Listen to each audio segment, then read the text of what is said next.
नमस्कार। आज हम बात करेंगे आंखों की एक ऐसी समस्या के बारे में जो बेसिकली हेरेडिटरी होती है। समस्या का नाम है रेटिनाइटिस पिगमेंटोसा। रेटिनाइटिस पिगमेंटोसा जैसे कि बिल्कुल नाम से ही क्लियर हो रहा है कि रेटिनाइटिस पिगमेंटोसा, ये रेटिना जो आंख पर होती है उस रेटिना पर इन्फ्लेमेशन की कंडीशन है। रेटिना प्लस आइटिस, और रेटिना पर जो इन्फ्लेमेशन हुआ है, इस इन्फ्लेमेशन से प्रॉब्लम क्या आ रही है? विजन पर प्रॉब्लम जाएगी। फोटो सेंसिटिविटी जो होती है, फोटो रिसेप्टर्स जो होते हैं रेटिना पर, वो फोटो रिसेप्टर्स में दो तरीके के रिसेप्टर्स होते हैं। एक तो होते हैं रॉड्स और दूसरे होते हैं कॉन्स। तो रॉड्स और कॉन्स जो होते हैं ये प्रॉब्लम में जाना चालू हो जाते हैं। ज्यादातर सामान्य तौर में रेटिनाइटिस पिगमेंटोसा के केस में रॉड्स का डिजेनरेशन सबसे ज्यादा पाया जाता है। और रॉड्स का डिजेनरेशन जो सबसे ज्यादा पाया जाता है, इस रॉड का क्या काम होता है? जो आंखों में है, रेटिना पर जो होते हैं, ये फोटो रिसेप्टर्स होते हैं। फोटो रिसेप्टर्स में इनका काम होता है प्रॉपर तरीके से जो ऑब्जेक्ट्स हैं उनकी इमेज कम लाइट में भी बनवाना। तो रात के समय दिखाई देने में इस समस्या में बहुत ज्यादा दिक्कत आती है। किन लोगों को यह समस्या होती है, यह समस्या होती क्यों है, कारण क्या है उनके, इस समस्या के लक्षण क्या क्या आते हैं, किस तरीके से इसका ट्रीटमेंट किया जा सकता है। हालांकि कहने को तो यह कहा जाएगा कि इसका ट्रीटमेंट अभी तक संभव नहीं हो पाया है पूरे तरीके से, लेकिन अगर हम अपनी लाइफस्टाइल को बहुत अच्छा रखें, कौन से ऐसे चेंजेस हैं जो हम लाइफस्टाइल में करें, तो इस समस्या से हम धीरे धीरे करके जो इसकी बढ़ने की दर है उसको कम कर सकते हैं। वीडियो में अंत तक बने रहें ताकि रेटिनाइटिस पिगमेंटोसा के बारे में जरूरी जानकारी जो है वो आप तक पहुंच पाए। सबसे पहले, जैसा कि मैंने बताया, रेटिनाइटिस पिगमेंटोसा आंखों की वो समस्या है जो हेरेडिटरी कंडीशन है। हेरेडिटरी कंडीशन है। इस समस्या का एक और नाम होता है रेटिनाइटिस पिगमेंटोसा के अलावा, इसको बोला जाता है हेरेडिटरी रेटिनल डिस्ट्रॉफी। तो हेरेडिटरी रेटिनल डिस्ट्रॉफी का मतलब क्या होगा कि रेटिनाइटिस पिगमेंटोसा तो है ही, इसका एक दूसरा नाम होता है और दूसरा नाम है हेरेडिटरी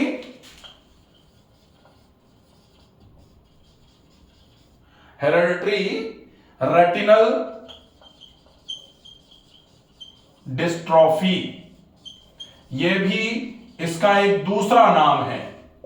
इससे अपनों को क्या समझ में आ रहा है कि हेरेडिटरी कंडीशन है जिसमें रेटिना जो है वो डिस्ट्रॉफिक चेंजेस पर जाता है। अच्छा, अगर डिस्ट्रॉफिक चेंजेस पर जा रहा है तो डेफिनेटली रीजन कहीं ना कहीं जो इस पर आर्टेरियोल जो होता है, जो इसकी सप्लाई होती है ब्लड की, उसकी नैरोइंग होना जरूर चालू होगी।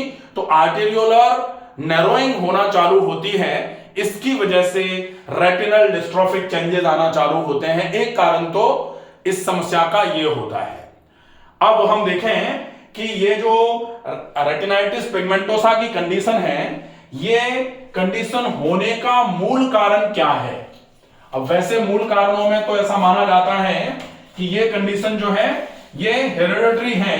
अब हेरेडिटरी अगर है, वंशानुगत प्रॉब्लम अगर ये है, तो इस समस्या में कौन सी चीजें सबसे ज्यादा पार्टिसिपेट करेंगी? वैसे तो ऐसा बताया जाता है कि 5000 केस में एक केस को ये अफेक्टेड रेटिनाइटिस पिगमेंटोसा का केस होगा।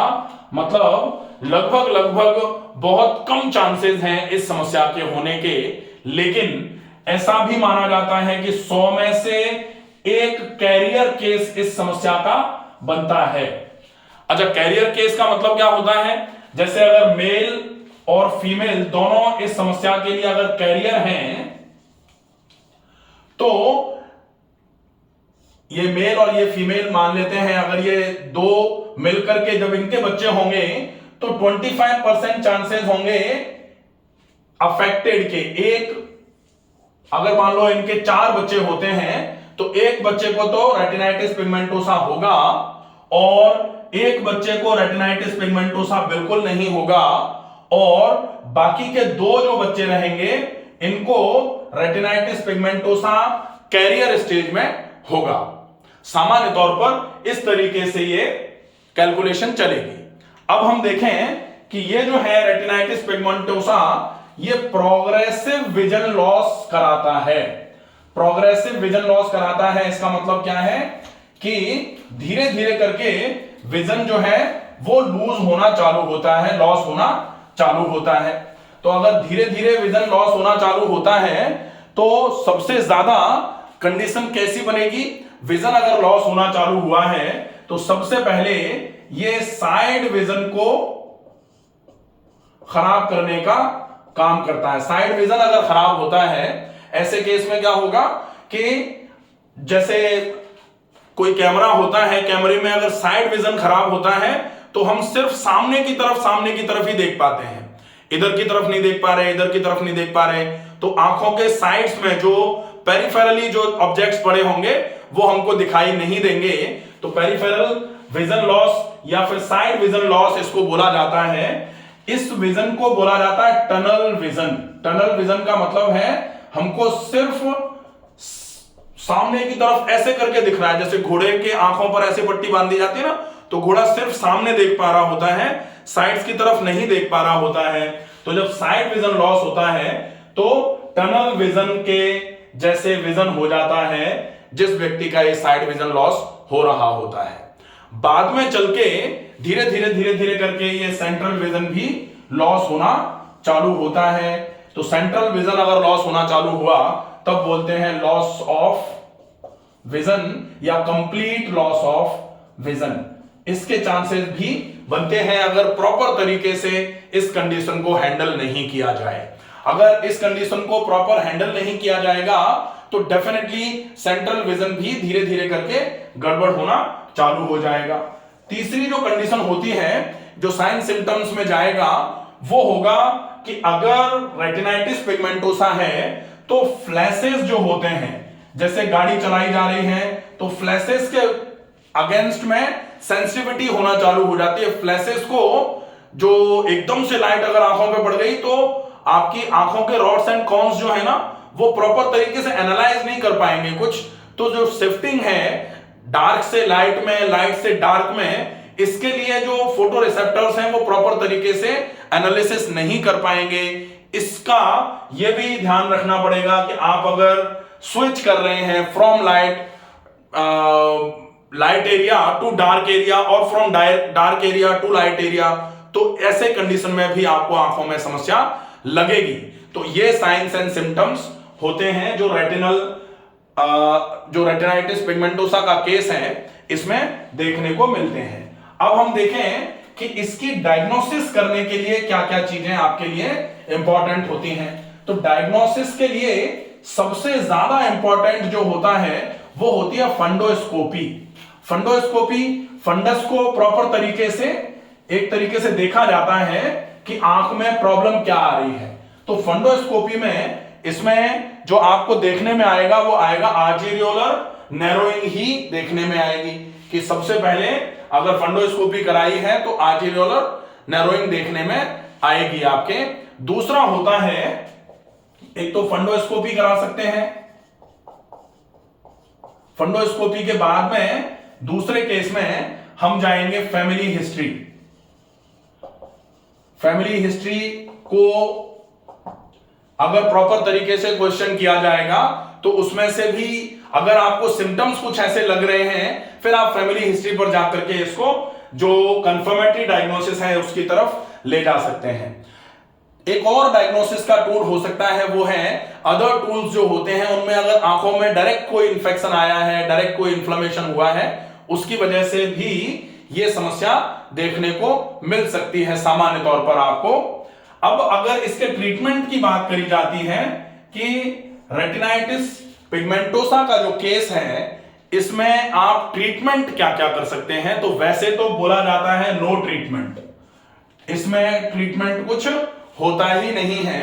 लेकिन अगर हम थोड़ा सपोर्टिव थेरेपीज पर चलें तो धीरे धीरे करके जो इसका फास्ट ग्रोइंग कंडीशन जो है ये धीरे धीरे करके इसके रेट, जो ग्रोथ रेट है, जो एकदम बढ़ने की दर जो है उसको कम किया जा सकता है। और वो कैसे कम कर सकते हैं? By supplementation of vitamin E and vitamin A. तो vitamin A and vitamin E अगर आप देते हैं तो सामान्य तौर पर ऐसा देखा जाता है कि ये कंडीशन जो एकदम से बढ़ रही थी लगातार, इसके बढ़ने में आपको थोड़ा सा ऐसा लगेगा कि ये जल्दी जल्दी प्रोग्रेसिव कंडीशन नहीं बन पा रही है। इसके अलावा आंखों पर प्रॉपर तरीके से आप ब्लड सर्कुलेशन पहुंचाने के लिए रेगुलर अच्छे तरीके से प्राणायाम कर सकते हैं।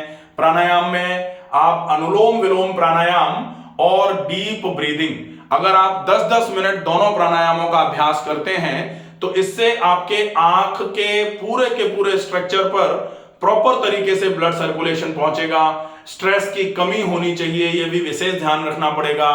कोशिश करें, आयुर्वेद के पंचकर्म डिपार्टमेंट में एक बहुत अच्छा प्रोसेस होता है जिसको अक्षि तर्पण बोला जाता है, नेत्र तर्पण बोला जाता है, उसका अभ्यास भी आप इस कंडीशन में कर सकते हैं, जिससे आपके आंखों के पूरे एरिया में ब्लड सर्कुलेशन बहुत प्रॉपर तरीके से इंप्रूव होगा और जो ये डिजेनरेटिव चेंजेस हैं रेटिना पर, ये धीरे धीरे करके स्लोड डाउन हो जाएंगे। तो ये हो जाएगा एक ट्रीटमेंट। अब डाइट में आप कोशिश करिए विटामिन ए एनरिच्ड और विटामिन ई एनरिच्ड फूड आप ज्यादा से ज्यादा मात्रा में लें। कोशिश करें कि शरीर प्रॉपर तरीके से डिटॉक्सिफाइड हो, शरीर में कहीं भी किसी भी जगह पर किसी भी प्रकार की गंदगी जमा ना हो, इसका विशेष ध्यान रखा जाए। और लाइफस्टाइल में आपको सेडेंटरी लाइफस्टाइल बिल्कुल भी लीड नहीं करनी है, लेकिन आपको यह विशेष ध्यान रखना पड़ेगा कि स्ट्रेस ना हो, साथ में आपके स्लीपिंग आवर्स प्रॉपर होने चाहिए, एक्सरसाइजेस के रिदम आपके प्रॉपर होने चाहिए, डाइट के जो रूल्स हैं, डाइट के जो नियम हैं कि आप नाश्ता सही समय पे कर लें, लंच आपका प्रॉपर टाइमिंग पर होना चाहिए, डिनर आपका लेट नाइट शिफ्ट ना करें आप। अगर इन चीजों का फॉलोअप करते हैं तो धीरे धीरे करके आपको इस समस्या में डेफिनेटली कुछ आराम जरूर मिलेगा। अगर ये वीडियो आपको पसंद आए तो ज्यादा से ज्यादा लोगों तक इस वीडियो को पहुंचाएं, ताकि आंखों से संबंधित अगर ये समस्या किसी को हो रही है तो इस समस्या का प्रॉपर तरीके से रख रखाव करा जा सके। फिर आपको अगर ऐसा लग रहा है कि ये विजन आपका एकदम से प्रोग्रेसिव लॉस हो रहा है, ऐसे कंडीशन में आप ऑप्थेल्मोलॉजिस्ट से मिलिए जरूर, ताकि वो जो भी सलाह आपको दें उस सलाह के अनुरूप आप अपनी लाइफ को लीड करिए। स्वस्थ रहिए, सुरक्षित रहिए। धन्यवाद।